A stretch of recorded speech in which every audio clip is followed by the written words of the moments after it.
So let's define glomerular filtration rate. This is the rate at which plasma is filtered into Bowman's capsule. The units here are in milliliters per minute or liters per day.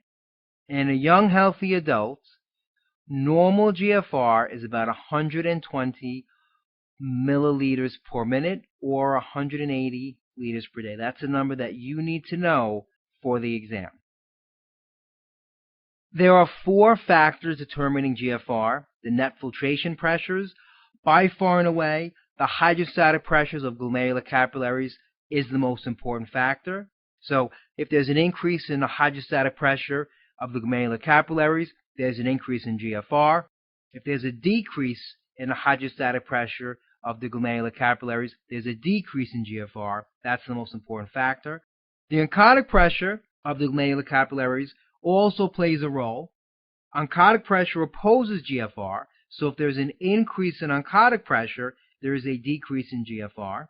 If there's a decrease in oncotic pressure, there's an increase in GFR.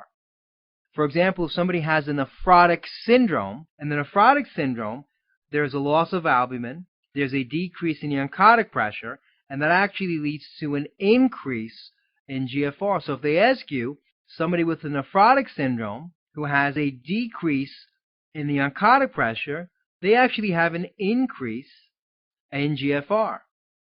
Now, the hydrostatic pressure in Bowman's space opposes GFR.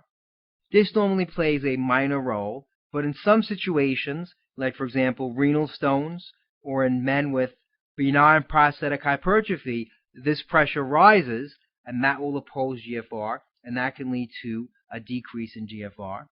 Protein or oncotic pressure in Bowman's capsule is usually very low and usually does not play a role. That's usually 0. So oncotic pressure, the oncotic pressure in the capillaries will keep fluid in the capillaries. So in a nephrotic syndrome, there is a loss of protein through the kidneys, leading to a decrease in the concentration of albumin and other proteins, and that leads to a decrease in the oncotic pressure in the capillaries. That leads to an increase in filtration, and that will lead to edema formation.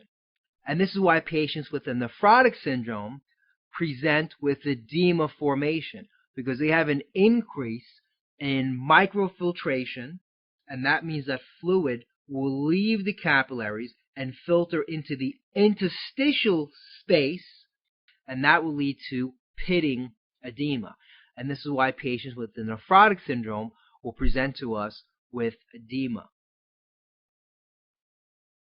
So this slide just summarizes the net filtration pressures. Once again, the glomerular capillary hydrostatic pressure is the most important pressure in determining GFR.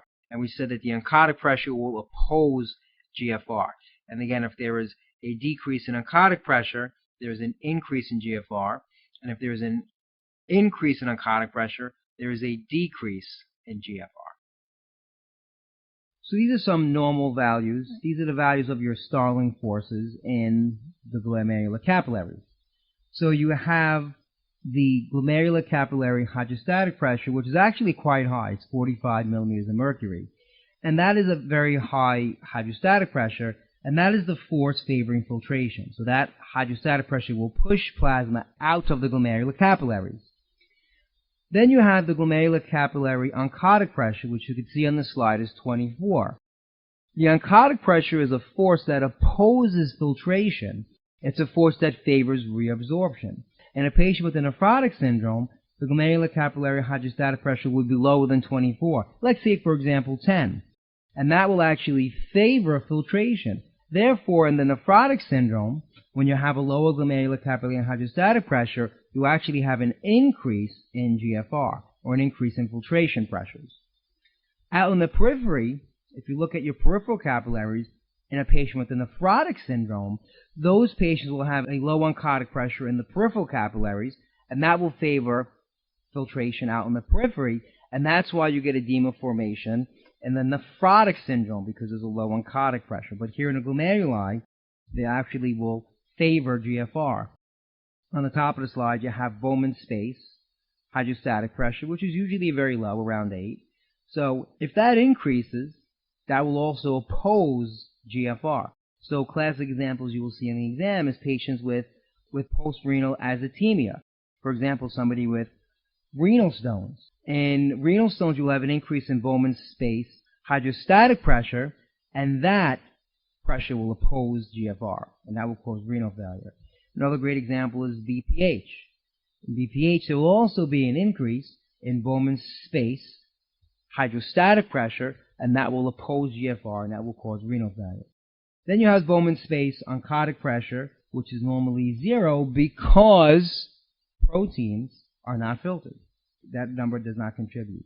So if you look at your net filtration pressures, you see the net filtration pressures favor filtration, and this is why you have filtration at the glomerular capillaries. One important job of the kidneys is to preserve volume. Let's give you a clinical correlation. Say a patient has diarrhea or vomiting, and I mean profuse diarrhea or vomiting, severe vomiting, or hemorrhaging. You will lose volume. The kidneys preserve volume in this situation. They preserve extracellular volume. How do they do that? One important way to preserve volume is to increase reabsorption of fluid and electrolytes in the proximal tubules. Let's look at how they do that now. How do the kidneys preserve volume? Well, in vomiting, diarrhea, or in patients that are on diuretics, for example, hydrochlorothiazide, they lose volume. They're in a low volume state, decrease in their intravascular volume. Well, when you have a decrease in intravascular volume, that actually increases your intravascular albumin concentration. It increases the concentration of albumin in your intravascular space. And your albumin concentration gives you your oncotic pressure. So in a low volume state, this increases the concentration of albumin. This leads to an increase in your oncotic pressure. And remember, it is the oncotic pressure that determines the reabsorption in the proximal tubule. So when you increase the oncotic pressure, you increase reabsorption of sodium and water in the proximal tubules. And that will lead to an increase in your intravascular volume. It leads to decrease in excretion rate of sodium because you are excreting less sodium, and that leads to increased reabsorption of that volume, and that increases the intravascular volume. So this is one way that the kidneys will preserve volume in a low volume state, by increasing reabsorption of solutes and water in the proximal tubules due to increasing the oncotic pressure. So again, in low volume states, you will have an increase in reabsorption of solutes and water in the proximal tubules. So let me give you a clinical correlation. In patients with nephrogenic diabetes insipidus, the problem is the ADH receptors in the collecting duct are not functioning. They do not respond to ADH. It is impossible to increase reabsorption of free water in the collecting ducts. This leads to hypernatremia, very high serum sodiums.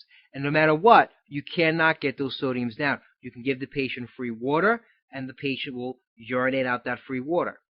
So how do we treat these patients? What do we do for these patients? The treatment of nephrogenic diabetes insipidus is a thiazide diuretic. That's how we treat nephrogenic diabetes insipidus. Here's how it works. The thiazide diuretic will inhibit reabsorption of sodium chloride in the distal convoluted tubules. That will have several effects here. One important effect is it will increase the excretion rate of sodium. You will excrete more sodium, and that will help you get rid of sodium and decrease your serum sodium. But another important effect here is it will decrease your intravascular volume, and that will lead to an increase in your albumin concentration, which will increase your peritubular oncotic pressure, which will lead to an increase in reabsorption of free water. So in this situation, you're not able to increase reabsorption in the collecting ducts. You simply cannot do it because ADH receptors are not functioning. But you can increase reabsorption of free water in the proximal tubules. And you do by dehydrating the patient, by decreasing the intravascular volume, leading to an increase in your peritubular oncotic pressure, and that increases reabsorption of free water in the proximal tubules. And that increase in reabsorption of free water will dilute out your serum sodium, and that gets your serum sodium levels back down, and that corrects the hypernatremia. And this works. I've seen this work. I've had patients who comes in with what? How do you get nephrogenic diabetes insipidus? This is another common question. Well, this lady overdosed on lithium. She had lithium overdose. Her serum sodium went up to 175. We could not get the serum sodium down.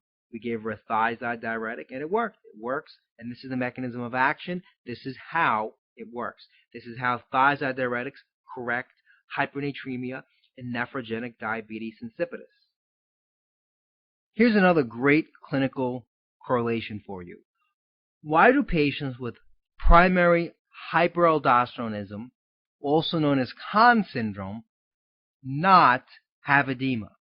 Well, the answer is the kidneys come to the rescue. One of the functions of the kidneys is to maintain normal volume status. That means in a high volume state, the kidneys will keep you euvolemic. And here's a perfect example. So at steady states, patients with primary hyperaldosteronism actually have normal excretion rate of sodium. They only have a mild increase in intravascular volume, just enough to give them hypertension. This is due to a concept known as escape from aldosteronism. The serum sodium in these patients is normal, normal, normal. They do not have hypernatremia. It's an important concept to understand in primary hyperaldosteronism. So at steady state, they have a normal excretion rate of sodium, and they actually have a normal intravascular volume. They're actually not hypervolemic due to the kidneys correcting their volume status. Why do patients with SIADH not have edema? Same concept, except this time we're dealing with free water.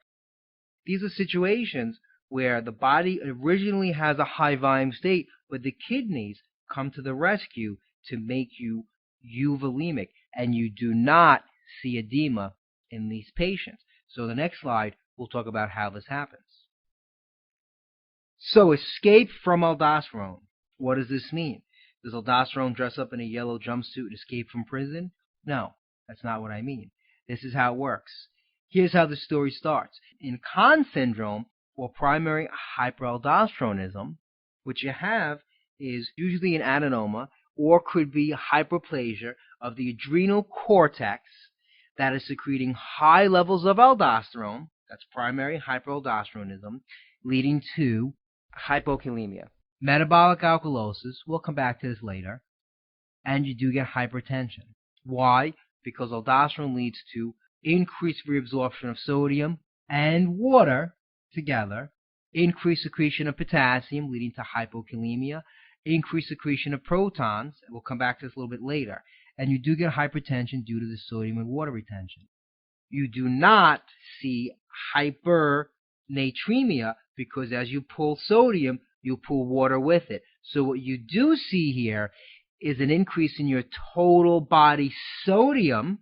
You do see an increase in your total body sodium leading to hypertension, but you do not see hypernatremia, meaning you do not see an increase in your sodium concentration. Remember, when you talk about concentration, let's take a cup of water, for example. That cup of water and sodium has sodium and water. There's a certain concentration.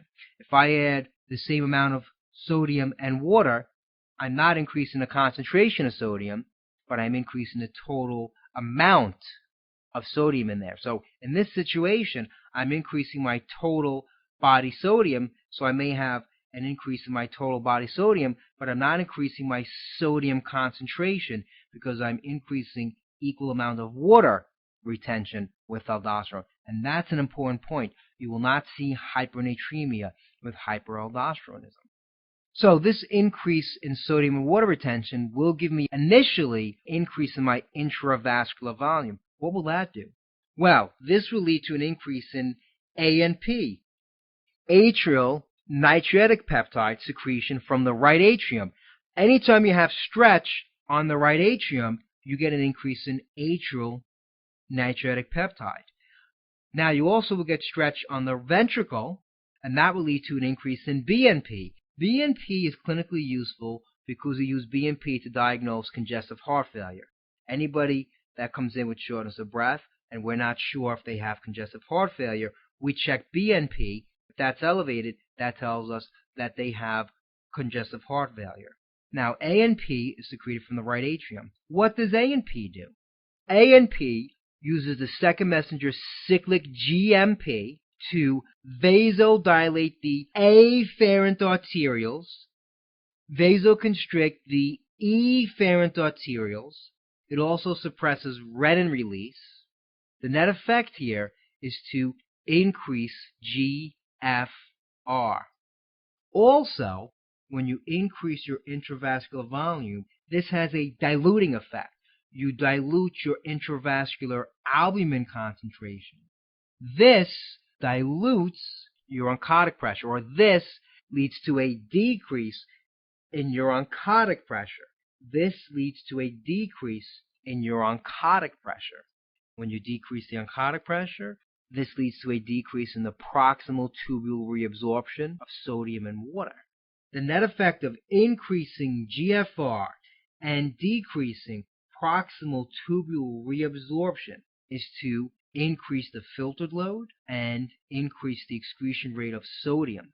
This gets you back to a normal excretion rate of sodium. So initially, you do have a decrease in the excretion rate of sodium when the story starts, but at steady state levels, due to the increase in ANP leading to an increase in GFR, and due to the decrease in proximal tubule reabsorption of sodium, you get an increase in your excretion rate of sodium back up to normal. So if they ask you on step 1, in a patient with Conn syndrome, you're going to see a normal excretion rate of sodium due to sodium escape.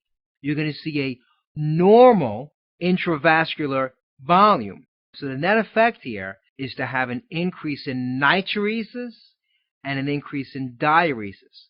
And that's what AMP does. AMP gives you an increase in natriuresis and an increase in diuresis. And that gets your intravascular volume back down to normal. So once again, normal excretion rate of sodium, normal intravascular volume, no edema formation. So what are you not going to see? No edema, no JVD, no pulmonary edema, no crackles. These patients are what we call euvolemic. When you do a physical exam, they're not going to have findings of hypervolemia. They're going to be euvolemic due to this effect. Now, in patients with SIADH, all the same concept, except this is going to be with free water. ADH leads to increased reabsorption of free water. That will lead to hyponatremia, and your patients will have hyponatremia, but they will not have edema. They will not have ascites. They will not have JVD. Once again, an SADH, they will be euvolemic. That's because an SADH, they will have volume expansion. They will increase in intravascular volume, leading to an increase in ANP. ANP will increase GFR. ANP will lead to increase in natriuresis and diuresis, and that will get their intravascular volume back to normal. They will have a normal intravascular volume. They will not have edema formation. Same concept, except with free water. And this is what the kidneys do. They maintain normal volume status in the setting of high volume states. And that's why these patients are euvolemic. So the next topic is membrane permeability. So you have a large surface area for filtration, and the membrane is permeable to water as well as dissolved solutes. The passage of large proteins is restricted because of a negatively charged membrane of the glomerular basement membrane, not due to a size restriction. So your plasma proteins have a negative charge, and the glomerular basement membrane is made up of a matrix of negatively charged proteins, and these negative charges repel each other. So the reason why proteins are not normally filtered is due to these negative charges repelling each other, not a size restriction. So in addition to the net hydrotic force, GFR depends on both permeability and surface area of the filtering membrane. Decreased GFR in most disease states is due to a reduction in the membrane surface area. Also, due to a decrease in the number of functioning nephrons. Materials that are freely filtered at the glomeruli include major electrolytes like sodium, chloride, potassium, bicarb. Your waste products such as urea, creatinine, your metabolites, glucose, amino acids, and your acids such as ketone bodies, phosphates, another important substance that is freely filtered. Non-natural substances that we inject in patients to do experiments, which we're going to talk about later in this lecture, which include inulin and PAH, and some low-weight proteins and peptides such as insulin and myoglobin. Some substances that are not freely filtered include albumin and other plasma proteins, lipid-soluble substances that are transported in plasma attached to proteins, which include your lipid-soluble bilirubins, thyroid hormone, and unbound lipid-soluble substances such as cortisol. As blood flows through the glomerular capillaries, plasma is filtered, but albumin is not. Therefore, as you're filtering, your plasma albumin concentration increases, therefore the oncotic pressure increases. This oncotic pressure becomes the oncotic pressure in the peritubular capillaries, and remember, this is the oncotic pressure that drives reabsorption in the peritubular capillaries, and that's an important point to remember. So remember, the nephrotic syndrome is caused by disruption of the filtering membrane. You lose the glomerular basement membrane, you lose that negative charge, and now your plasma proteins are able to filter. They pass through the membrane, they're eliminated in the urine, and now you lose your oncotic pressure, and that's why you get edema formation. This is associated with non-inflammatory injury to the glomerular basement membrane system.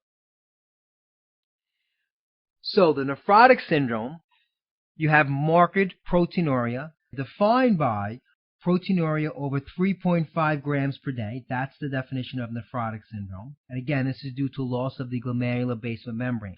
Edema formation due to loss of the oncotic pressure. Low serum albumin. Lipiduria. Now this is very important, and this is a high yield concept that's commonly tested on step 1. You will see a high serum LDL. This is due to increased lipid synthesis in the liver. The liver produces albumin, and in a setting of low serum albumin, the lipid will be producing extra albumin to try and replace the albumin that is lost. As a byproduct, the liver will produce high LDL. So these patients will present with very high LDLs, 200, 300, and this must be addressed, and these patients must be treated with statins because they're at high risk for atherosclerosis and coronary artery disease. So this is a high yield concept that they like to go after on the exam, and you should remember this. These patients also have a hypercoagulable state due to loss of antithrombin 3 because this is a lightweight protein, and this is lost before your clotting factors are lost. So they're also hypercoagulable and high risk for developing DVT and pulmonary embolism. So these are important points to remember about the nephrotic syndrome.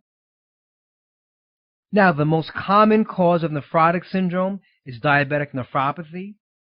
The pathophysiology of diabetic nephropathy starts with non-enzymatic glycosylation of the efferent arterioles as well as the glomerular basement membranes. This leads to hyaline arteriolosclerosis of the efferent arterioles.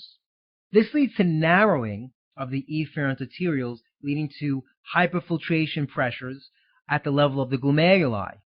This leads to the nephrotic syndrome and eventually leading to Kimmel-Steele-Wilson glomerular sclerosis, and that's what you would see on the biopsy. So this is the pathophysiology of diabetic nephropathy. If they give you a patient with nephrotic syndrome with HIV, heroin abuse, obesity, or sickle cell, the answer is they have focal segmental glomerulosclerosis. You'll get some of these biopsies in the path section. If they give you a child with nephrotic syndrome, they have minimal change disease, effacement of the podocytes, and they respond to steroids.